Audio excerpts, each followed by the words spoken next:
Hello, lovely people. Guys, welcome to today's video. Welcome to just my life today. And thank you that I can be a part of yours today and just share with you something that's on my heart. I appreciate the honor. So today I want to talk to you about this concept of finding the one and finding the right person. And is there a right person? And just that whole just theory and story around that. So story time, just a bit of my perspective on that, and actually just what I'm currently dealing with and going through and working through with the Lord on that. Yeah, so here we go. Exciting. So in high school, I think I realized I really I wanted to get married one day. I had this desire and it grew more and more, and I started praying for my husband a lot and more and more and more, and I started thinking about this more. So I skipped the dating phase thing. I never really dated. So I immediately went to that thing of I want to get married. So I came to a point where I started fasting for my husband every first of every month, and the concept behind that was good, and the idea of that was good, but I think the heart that I did that with was a bit of a problem, because I came to a point where I actually idolized this person, this husband, and I made this absolutely perfect holy image of this husband of mine, and that was a bit of a problem actually. But anyway, at a certain stage my father, he dropped this question, and he said, because I talked to him about this, and he said, what if you don't get married? Will Jesus still be enough for you? And I was like, pardon, what? Not get married? What is that even in the picture? What? So that was a very hard thing to swallow and thing to deal with, because I was like, that's not an option for me. So I thought that I started journeying through that and figured that out during the course of last year, which was 2019, in my matric year, but I didn't really figure it out actually. And then the beginning of this year came. I went to university and all the things that brings. That was interesting, but anyway, also a cool journey. And then I came home. I had the privilege to actually come home and just have some time to sit at the Lord's feet and just be like, Lord, can we please work through this and just figure this out? Because I need clarity on this topic. I need to know what's going on. So I started listening to some YouTube videos, and just Christian speakers and couples, just on their stories and their dating lives, their thoughts on purity, or their thoughts on just your marriage and their journeys and how they met and things like that. And I started reading some books. So I invested in some of those content. I think that was good to just get my mind around that. And at a certain stage, I realized that, and I always knew this, but I don't think I ever really grasped it, that ultimately God needs to be your first love.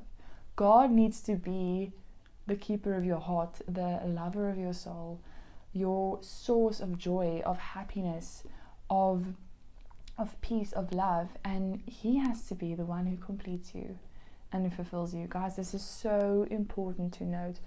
No wife, no husband can ever complete you, fill you, make you whole. That's not possible. We are not God. Only God can do that.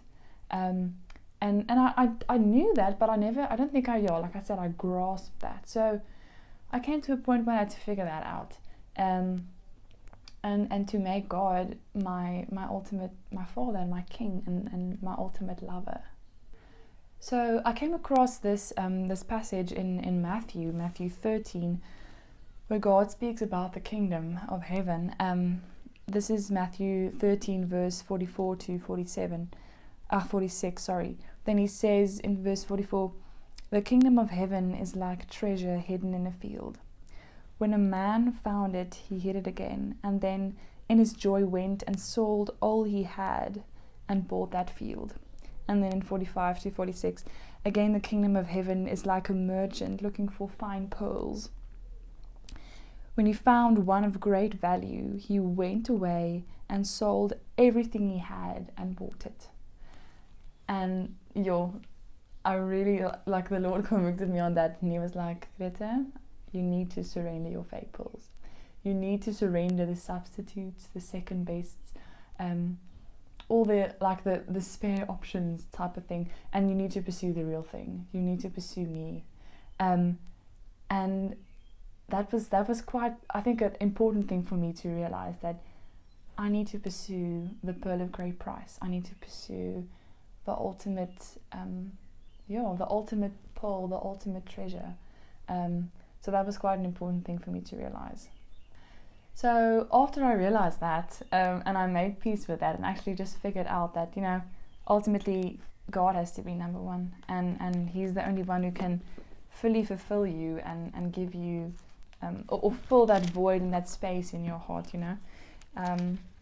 Then he reminded me of something else. And it was just so beautiful and so gentle. He reminded me of Genesis 2.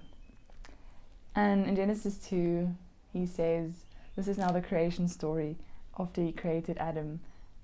He said, it's not good for man to be alone. And I was like, Grete, it's not good for man to be alone. Ultimately, God doesn't want you to be alone. He wants you to love him and to fall in love with him, and he wants to be your first love. But he doesn't want you to be alone here on earth, And this is in Genesis 2, verse 18. That's when he says, it's not good for man to be alone. I will make him a helper suitable for him. And in another translation, it says that it's not good for man to be alone. I will make him a helper, one who balances him, a counterpart who is suitable and complementary for him. So that was absolutely beautiful for me to realize.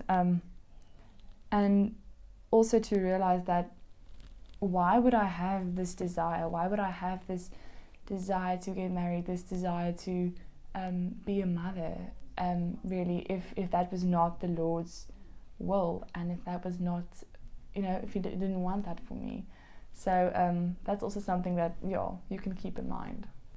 So in that, it's important that I realized that I had to surrender fully. I had to give absolutely everything to the Lord and be like, Lord, because so many times in my life I've done that, but I've always took back what I've surrendered. So I would lay this desire to get married, would lay it down at his feet, but then I would take it back, and I'd be like, no, but Lord, let me help you with that type of thing, or let me just make a plan B.